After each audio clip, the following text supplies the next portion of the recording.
السلام علیکم۔ PDM2 کہیں، پیپلز پارٹی، نون لیگ اتحاد کہیں یا شہباز حکومت، اس کو اس وقت سب سے زیادہ بددعائیں گالیاں کیوں پڑ رہی ہیں، اس کے بارے میں آپ کو بتاؤں گا کہ کیا شرمناک حرکت ہوئی ہے جس پر ہر کوئی سیخ پا ہے، لوگوں کا خون کھول رہا ہے، اور عام عوام، عام آدمی تو اپنی جگہ، لیکن جو ایکسپرٹس ہیں وہ کس بات پر ان کو شرم دلا رہے ہیں کہ آپ نے حرکت کیا کی ہے، اس پر ہم بات کریں گے۔ لیکن پہلے سنیے سینئر سپریم کورٹ کے جج عطر من اللہ صاحب کا جو نوٹ سامنے آیا ہے مخصوص نشستوں کے حوالے سے۔ اس نے تو ایک طرف چیف الیکشن کمشنر کو اور دوسری طرف سپریم کورٹ کے چیف جسٹس قاضی فائز عیسیٰ صاحب کو ہلا کر رکھ دیا ہے، کیونکہ انہوں نے سارا معاملہ کھول کر رکھ دیا ہے کہ یہ واردات ہوئی کیسے ہے۔ یہ 8 فروری والی ایک ایک چیز انہوں نے منگوا لی ہے، اور الیکشن کمشنر کو تو انہوں نے دھو کر رکھ دیا ہے، جس طرح سے انہوں نے اپنے دلائل پیش کیے ہیں سپریم کورٹ کے سامنے۔ یہ فل کورٹ جو اس وقت سماعت کر رہی ہے مخصوص نشستوں کی، اس میں جناب عطر من اللہ صاحب نے مخصوص نشستوں کے کیس میں اضافی نوٹ لکھ دیا ہے، اور وہ کہتے ہیں بادی النظر میں سپریم کورٹ کا فیصلہ کسی جماعت کو نااہل قرار دینے کے لیے نہیں تھا۔ یعنی یہ وہ فیصلہ ہے جو قاضی فائز عیسیٰ صاحب نے 13 جنوری کا فیصلہ دیا تھا، جو پاکستان کی تاریخ میں بدترین فیصلوں میں شامل ہو چکا ہے، بلہ چھیننے کا فیصلہ۔ اور اب تک وضاحتیں ہیں، اب تک اس کی وجہ سے مسائل ہیں، اور یہ کیس بھی اسی کی وجہ سے ہے سارا، اور یہاں بار بار اسی کیس پر جایا جاتا ہے جس پر قاضی فائز صاحب نہیں جانا چاہتے تھے۔ عطر من اللہ صاحب نے اس کا حوالہ بھی دے دیا کہ جی بادی النظر میں سپریم کورٹ کا فیصلہ کسی جماعت کو نااہل قرار دینے کے لیے نہیں تھا، بلہ چھینا تھا، لیکن تحریک انصاف کو تو نااہل نہیں کیا تھا۔ اور یہ بات قاضی فائز صاحب بھی کہہ رہے ہیں جی غلط تشریح ہوئی، غلط تشریح ہوئی۔ عطر من اللہ صاحب کہتے ہیں عدالتی فیصلے کی غلط تشریح سے بڑی سیاسی جماعت کو انتخابی عمل سے نکال کر ووٹرز کو ان کے بنیادی حق سے محروم کر دیا گیا۔ یہ کوئی تحریک انصاف کا نقصان نہیں، بنیادی حق تھا ان کا کہ وہ جس کو چاہیں ووٹ کریں، اور انتخابی نشان پاکستان جیسے ممالک میں بہت اہم ہوتا ہے۔ یہاں پر جو کئی بوڑھے لوگ ہیں، ویسی خواندگی کی شرح کم ہے، نہیں نام پڑھ سکتے اندر جا کر، یاد نہیں رہتا بعض اوقات کہ جی کس کو ہم نے ووٹ کرنا ہے، تو انتخابی نشان یہ سب کو پتا ہے کہ انتخابی نشان ہوتا ہے جی بلہ نشان ہے، تیر نشان ہے، شیر نشان ہے، بڑی بڑی جماعتوں کا پتہ ہوتا ہے جی کتاب نشان ہے، لالٹین ہے، دیگر جس طرح سے نشانات ہیں ہماری جماعتوں کے، اور پتنگ ہے، جو بھی جس کے نشان ہے، تو اس پر جناب وہ مہر لگاتے ہیں جا کر۔ وہ چھین لیا آپ نے، سارا الیکشن ہی آپ نے اڑا کر رکھ دیا، اور یہ بنیادی حق ان کا چھینا جنہوں نے ووٹ ڈالا تھا، ان کو سمجھ نہیں آیا کہ جی کس کو ووٹ ڈالنا ہے، آپ نے ان سے یہ بنیادی حق چھین لیا۔ 8 فروری کے انتخابات سے قبل، دوران اور بعد میں کیا کیا شکایات تھیں، یہ بہت ہی اہم بات کی ہے جسٹس عطر من اللہ صاحب نے۔ 8 فروری کے انتخابات سے قبل، دوران اور بعد میں کیا کیا شکایات تھیں، الیکشن کمیشن مکمل ریکارڈ دے۔ کس طرح لوگ لاپتہ ہو رہے تھے، کس طرح ان سے کاغذات نامزدگی چھینے جا رہے تھے، کس طرح خواتین کو ہراساں کیا جا رہا تھا، کس طرح لوگ جو ہیں پریس کانفرنس پر مجبور ہو رہے تھے،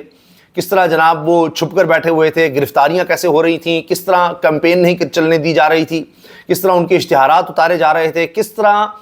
آفیسز میں آ کر وہاں پر لوگوں کو پکڑا جا رہا تھا، کس طرح باہر پر پولیس کھڑی تھی، پولیس کا پہرا تھا، اندر نہیں جا سکتے تھے۔ یہ سب چیزیں ہوئیں اور آن ریکارڈ ہوئیں، ویڈیوز بنی، لیکن قاضی فائز صاحب کہتے ہیں نہیں نہیں نہیں ویڈیو کیا، میں تو دیکھتا نہیں، فلاں نہیں، سوشل میڈیا چھوڑے۔ بہرحال اب یہ ساری جو شکایات گئیں اس کا ریکارڈ منگوا لیا ہے عطر من اللہ صاحب نے۔ مخصوص نشستوں کا کیس صرف نشستوں کا نہیں بلکہ اصل سٹیک ہولڈر یعنی عوام کے بنیادی آئینی حقوق کا کیس ہے۔ عطر من اللہ صاحب کہہ رہے ہیں یہ کسی ایک جماعت کا نہیں ہے، یہ انتخابات کا معاملہ صرف نہیں کہ جی کوئی خاص ایک پارٹی ہے یا کسی ایک جگہ کا ہے، یہ بنیادی انسانی حقوق کا معاملہ ہے جو آئین جس کی گارنٹی کرتا ہے، آپ نے ان سے وہ حق چھین لیا۔ اس کے ساتھ جناب جسٹس عطر من اللہ صاحب نے کہا ہے، جو اضافی نوٹ ہے اس میں،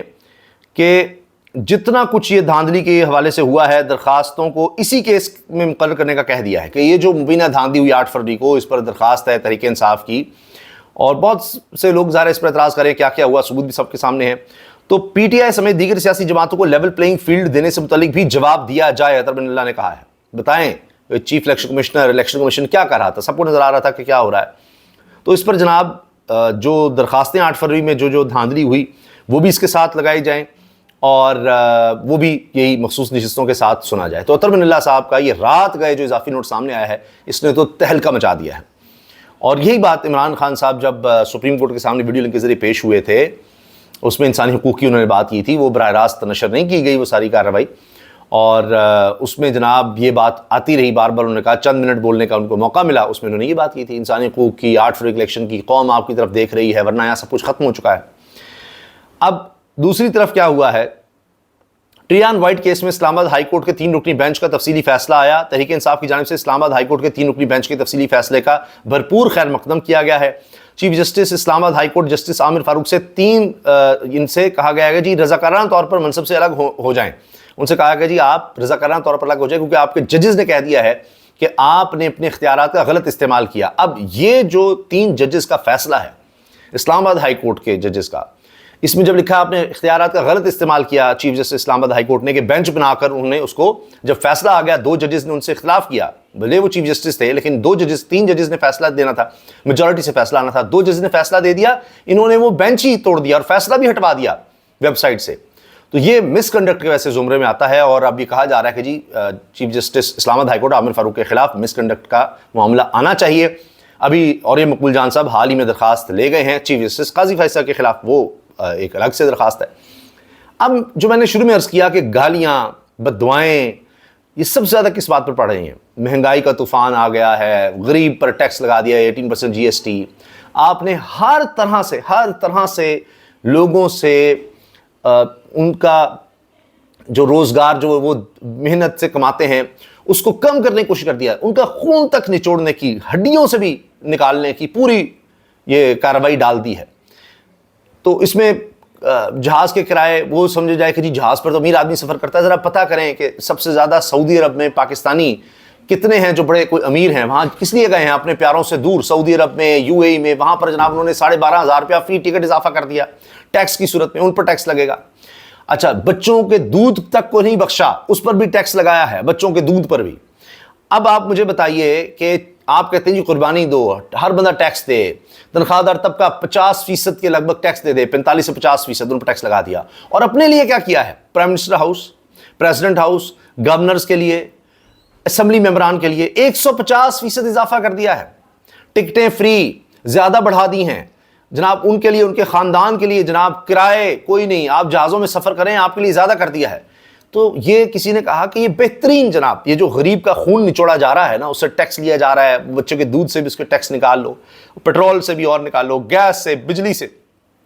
ان سب سے جو ٹیکس لیا جا رہا ہے اس کا بہت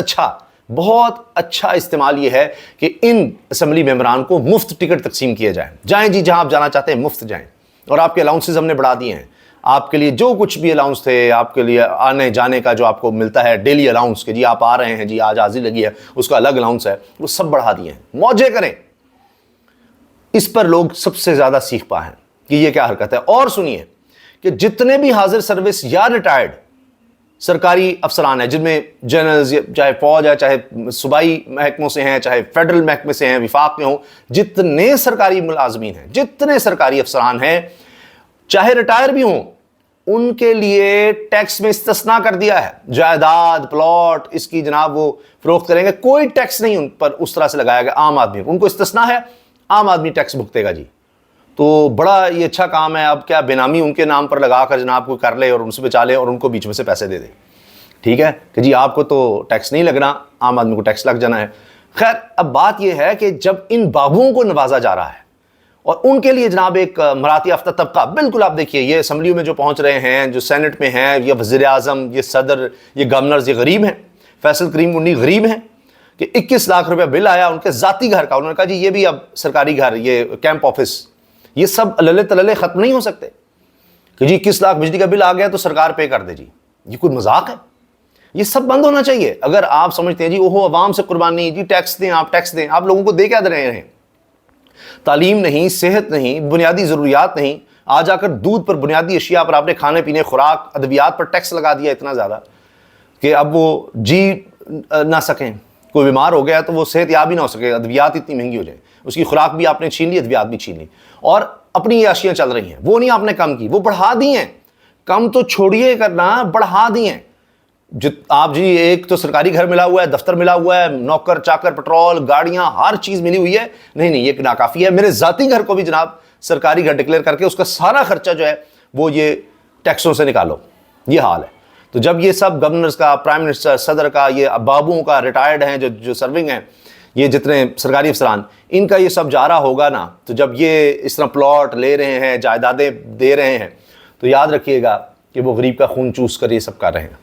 ان کے پیسوں سے یہ سب کیا جا رہا ہے۔ وہ جو غریب کا دودھ کا ڈبہ بھی ہے نا، متوسط طبقہ کہہ لیں، غریب تو اب دودھ پلا ہی نہیں سکتا بچے کو، جس طرح بھی وہ کر رہا تھا مینج، اس سے جو چھین رہے ہیں نوالا، اس سے یہ جناب اپنی عیاشیاں کر رہے ہیں۔ یہ ہے شرمناک حرکت، جس پر جناب کامران یوسف صاحب پروگرام بھی کرتے ہیں ٹی وی پر، لکھتے ہیں حکومت باریک واردات ڈالتے ہوئے سرکاری ملازمین، وہ فوج میں ہوں یا کسی سول ادارے میں۔ کامران یوسف صاحب یہ ایکسپریس نیوز پر پروگرام بھی کرتے ہیں ریویو کے نام سے، اور شہباز رانا صاحب کے ساتھ۔ انہوں نے یہ بات کہی ہے کہ ریٹائرڈ ہو یا حاضر سروس ہو کو پراپرٹی کے سیل اور خریداری پر ٹیکس سے مستثنا قرار دیا ہے۔ یاد رکھیں ایک ترکیب ہمیشہ کام نہیں آتی، ایک دن یہ ساری مراد واپس کرنی پڑیں گی۔ چلیں دیکھتے ہیں جی، اللہ کرے وہ خریدیں، وہ بیچیں، ان پر کوئی ٹیکس نہیں، موجے کریں جناب، آپ کے لیے تو یہ ملک بنا ہے، یہ جو عوام ہے یہ آپ کے لیے رعایا ہے، یہ سب کچھ جو کاری ہے، یہ جو کمائی ہے اس کی، وہ آپ چھینیں ان سے۔ اس میں جناب یہ دیکھیں نا، اراکین قومی اسمبلی کی امارات میں اضافہ، ترمیم کثرت رائے سے منظور۔ یہ کام کرنے کے لیے تو یہ جاتے ہیں اسمبلیوں میں، اسی لیے تو یہ واردات ڈالتے ہیں۔ اور اس میں جناب ارکان پارلیمنٹ تنخواہ و امارات ایکٹ میں ترمیم فنانس بل کے ذریعے کی جا رہی ہے جی، اور اراکین اسمبلی کا سفری الاؤنس 10 روپے فی کلومیٹر سے بڑھا کر 25 روپے کر دیا گیا ہے، کہ جتنے کلومیٹر آپ جائیں گے، پہلے 10 روپے ملتے تھے ہر کلومیٹر پر، اب آپ کو 25 روپے ملیں گے، وہ بھی آپ نے پیدل یا سائیکل پر نہیں آنا، ٹھیک ہے، اس میں بھی آپ کو ملیں گے کتنی دور سے آپ آ رہے ہیں۔ پھر یہ پیپلز پارٹی کے عبدالقادر پٹیل نے اراکین پارلیمنٹ کی امارات بڑھانے کی ترمیم پیش کی تھی، ضرور جناب، کیونکہ آصفہ بھٹو صاحب نے تقریر جو کی تھی کہ جی مہنگائی اور بے روزگاری سب سے بڑا مسئلہ ہے، تو اور ان کے لیے جو عوام ہے وہ سندھ کے نہیں، وہ عوام ان کے پیپلز پارٹی کے اراکین تھے، جن کے لوگ کہا جی مہنگائی بڑی ہے، اور عبدالقادر پٹیل صاحب نے یہ کام کیا۔ یہ وہی المشہور جو عمران خان صاحب کے پیشاب کے نمونوں میں سے پتہ نہیں کیا کیا نکال لائے تھے، کہ کیا کیا وہ لیتے ہیں جی ڈرگز اور یہ سب، تو یہ وہ صاحب ہیں، اور انہوں نے پیش کیا، پیپلز پارٹی بھی اور نون لیگ ساتھ ہیں، اور 10 روپے سے بڑھا کر فی کلومیٹر 25 روپے جناب یہ کر دیا گیا۔ پھر فضائی ٹکٹ استعمال نہ ہونے پر منسوخ کرنے کی بجائے اگلے سال قابل استعمال ہوں گے، کہ آپ اس سال ٹریول نہیں کر سکے، آپ کے لیے مفت ٹکٹس تھے، کوئی بات نہیں، اگلے سال زیادہ ٹریول کریں، موج کریں۔ تنخواہ اور امارات کا اختیار وفاقی حکومت سے لے کر متعلقہ ایوان کی فنانس کمیٹی کے سپرد، اور یہ جناب اس موقع پر اپوزیشن نے تنخواہ اور امارات سے متعلق پیپلز پارٹی کی ترمیم کی مخالفت کی۔ نہیں جی، اب اپوزیشن تو وہاں صرف تحریک انصاف ہے، انہوں نے مخالفت کی ہے کہ یہ نہ کیا جائے، لیکن حکومت کے آگے کس کی چلے گی، یہ حکومت میں آئے کس لیے تھے۔ اس کے ساتھ جناب پھر ہر چیز پر آپ دیکھیں، گھروں پر ٹیکس بڑھا دیا گیا ہے، ہر چیز پر، پیٹرول پر، ابھی گیس، بجلی اور مہنگی ہونی ہے، اور تمام خبریں میں دیکھ رہا ہوں، ہر طرف مہنگائی مہنگائی مہنگائی۔ اس میں جو میں نے آپ سے عرض کی، یہی بات شہباز رانا صاحب نے اس طرح کی ہے کہ حکومت جہاں سے دباؤ نہیں لے سکی وہاں انکم ٹیکس کی چھوٹ دے دی ہے۔ ان حالات پہ عجیب بات ہے، سب کو مارا ہے، خصوصاً تنخواہ دار طبقے کو، بچوں کو دودھ کو بھی نہیں چھوڑا، پیکجڈ ملک کو نہیں چھوڑا۔ حکومت نے پلاٹس کی فروخت، پراپرٹی کی فروخت پر گورنمنٹ ملازمین، آرمی کے سرونگ، ریٹائرڈ لوگوں کو بھی انکم ٹیکس کی چھوٹ دے دی، اور یہ سب انہوں نے کام کیے۔ شہباز رانا صاحب نے جیو کے پروگرام میں یہ بات کہی ہے، اور اپنے پروگرام میں ریویو میں بھی انہوں نے یہ بات کہی ہے۔ اس کے ساتھ سندھ حکومت کی اگست 2023 کے اشتہارات پر کی گئی 54,000 سے زائد بھرتیاں کا عدم قرار، یہ جناب سندھ ہائی کورٹ کا یہ فیصلہ آیا ہے۔ یہ جو میں عرض کر رہا ہوں نا کہ کس طرح انہوں نے اماراتی یافتہ طبقے کو اور زیادہ نوازا ہے، اس میں بھی کہا رہا ہے جی اسٹاک ایکسچینج میں بھی جو بڑے بڑے مگرمچھ بیٹھے ہیں وہ کام کر رہے ہیں، ان کے اوپر بھی اس طرح ٹیکس نہیں لگایا۔ تو آج آ کر ان کا زور چلا ہے غریب پر، اور یہ ہے جی کہ جس کی وجہ سے لوگ ایکسپرٹس ہوں، دیگر لوگ ہوں، میں دیکھ رہا تھا اس وقت جتنے بھی اکانومسٹس ہیں، ہمارے معاشیات ہیں، وہ کہہ رہے ہیں کہ انہوں نے تو برباد کر کے رکھ دیا ہے۔ اور اب جو ہمارے ایسے لوگ تھے جو اچھے لیول پر چلے کام کر رہے ہوں گے، جو یہاں بڑے بڑے اداروں سے پڑھے ہوئے ہیں، جو پاکستان میں سرو کر رہے ہیں، یہ کہتے ہیں کہ نہیں، یہ یہاں کیوں ہیں، یہ بھی باہر کیوں نہیں چلے جاتے۔ اور ایسے لوگ ہیں پاکستان میں جن کو یہاں سے کئی گنا زیادہ باہر مل جائے گا پیسہ بھی، اور بہت سے لوگ ایسے ہوں گے جو کہتے ہیں نہیں پاکستان میں جیسے بھی ہم گزارا کریں گے۔ مجھے ایسے لوگ ملے گے جو کہتے ہیں کہ جی یہ ہوا یہ ہمارے ساتھ کہ اگر ہم اب ترقی بھی کرتے ہیں اور ہماری تنخواہ بڑھتی بھی ہے تو ٹیکس اتنا بڑھا دیا ہے کہ ایکچولی جو ہماری اب تنخواہ ہے اس سے بھی ہمیں کم ملا کرے گی۔ یہ حال ہو گیا ہے، اور ابھی دیکھیں آنے والے دنوں میں کیا ہوتا ہے۔ لیکن ابھی تو جناب گالیاں اور بددعائیں مل رہی ہیں، اور وہ حکومت جو ہے اس کو یہ لگتا ہے کہ پبلک کی گالیاں یا بددعائیں ہمارے لیے کوئی معنی نہیں رکھتی، ہم آئے ہی کسی اور طرح سے ہیں، اور طریقے سے ہیں، تو جس وجہ سے ہم آئے ہیں یا جن کی سپورٹ سے آئے ہیں ہمارے لیے وہ معنی رکھتے ہیں. تو وہ آپ دیکھیں کہ سرکاری عہدیدار ہیں، سرکاری بابوز ہیں، تو ان کے لیے انہوں نے ضرور آپ دیکھیں کہ خیال رکھا ہے. تو لہٰذا عام عوام نے تو ان کو ووٹ نہیں دیا، اس لیے ان کی فکر بھی کوئی نہیں کہ آگے بھی ہم اسی طرح آ جائیں گے. مگر یہ ان کی خام خیالی ہے. مجھے نہیں لگتا کہ یہ اس طرح سے کنٹینیو ہو سکے گا. اور تاریخ بھی یہ بتاتی ہے کہ چاہے کچھ بھی ہو، جو بھی، اگر ڈکٹیٹرشپ کی آپ مثال لے لیجئے تو ایوب خان کے دور سے دیکھ لیں، انہوں نے ایک دفعہ تو فاطمہ جناح کے ساتھ جو کیا سو کیا، الیکشن اس طرح جیتے، بعد میں وہ اس طرح نہیں کروا سکے. اس کے بعد جناب جنرل ضیاء الحق آپ دیکھ لیجئے، انہوں نے وہ جنید صاحب جس طرح وزیر اعظم بنے تھے، اس کے بعد کیا ہوا، ٹھیک ہے وہ ایک طیارہ حادثہ الگ جگہ، لیکن ایک دفعہ آپ اس طرح کے بوگس اور 2 نمبر الیکشنز کرواتے ہیں. پرویز مشرف نے 2002 میں کروائے تھے، کیا 2008 میں وہ چیز رپیٹ کر سکے؟ تو یہ جو انہوں نے اب کیا ہے، یہ لگتا نہیں ہے کہ یہ اب سمجھتے ہیں کہ اگلی دفعہ الیکشنز میں ہم یہی رپیٹ کر سکیں گے. یہ ممکن نہیں ہے. تاریخ تو ہمیں یہ بتاتی ہے. اللہ حافظ.